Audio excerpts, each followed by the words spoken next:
Hello children, our topic for today is role of bacteria as biofertilizers.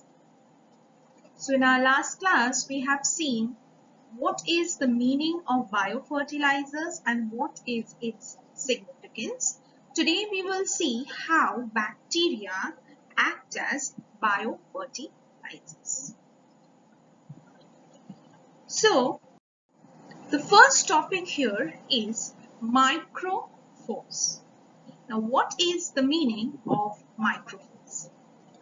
Let me tell you that phosphorus as an element is actually a macro element or a macronutrient which is needed by the plants for its growth.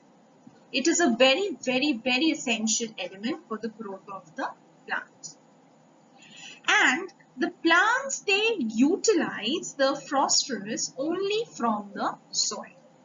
But the concentration of the soil, the concentration of the phosphorus which is soluble in soil is very less. Therefore, to increase the concentration of the phosphorus in the soil, so that the plants can utilize the phosphorus for its growth, phosphorus biofertilizers are used in the soil to increase the concentration of the phosphorus. So what is the role of the bacteria in this phosphorus biofertilizer? So there are some bacteria like Bacillus polymyxa, Pseudomonas striata, and a fungus Aspergillus. They have a function of, or we can say they have a power of releasing the inorganic phosphate from the bound or immobile form, or we can say that it has an ability to solubilize the insoluble phosphorus to a soluble form. The phosphorus which was an insoluble form or in an immobile form in the soil, that can be converted into a soluble form or a mobile form or a free form to be used by the plants. Okay, and these phosphorus biofertilizers, they are known as microphores. So the bacteria like Bacillus polymyxa and Pseudomonas striata and the fungus Aspergillus, they have the ability of releasing phosphate from the bound form to a free form, or we can say they have the ability of converting an insoluble phosphorus to a soluble form. So these biofertilizers or these bacteria which are actually acting as biofertilizers, they are known as the microphores.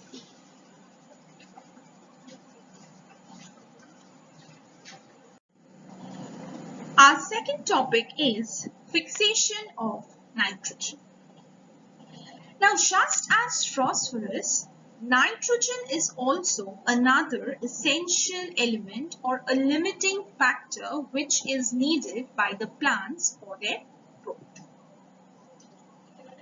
Now, what happens is the plants, they cannot make use of the molecular atmospheric nitrogen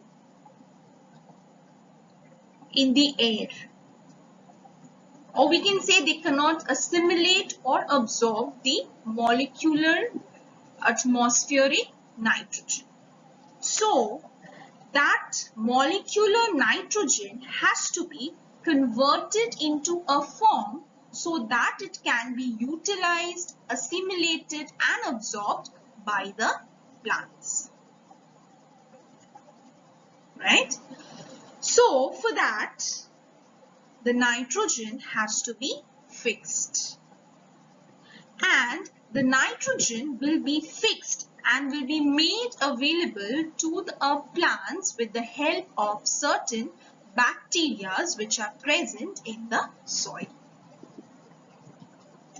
So what is the definition of fixation of nitrogen? A process by which the molecular nitrogen in the air is converted to nitrogenous compound in soil. So that means the atmospheric nitrogen has to be fixed.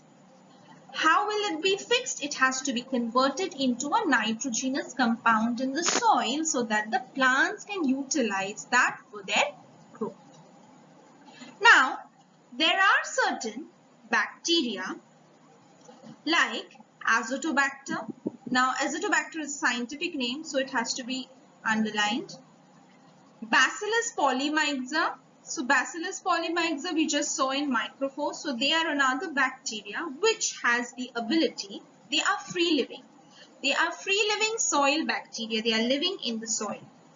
They fixes the atmospheric nitrogen into the nitrogenous compound, for example ammonia, and they provide it to the crops like cereals, millets, fruits and vegetables. So that means cereals, millets, fruits, vegetables, they require nitrogen from the soil for their growth. So that is being provided by the free living bacteria like Azotobacter and Bacillus polymyxa present in the soil by converting the atmospheric nitrogen into a nitrogenous compound. And by doing so, this is going to help in increasing the yield of the crop, and which will also help in reducing the usage of the nitrogen fertilizers in the field, because as we have studied, the fertilizers in the field is going to accumulate in the soil and cause pollution and also decrease the fertility of the soil.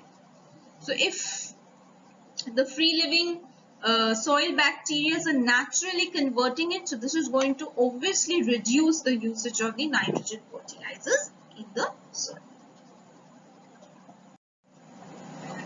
And our third topic is symbiotic nitrogen fixing bacteria, or we will see how nitrogen is fixed by some symbiotic bacteria.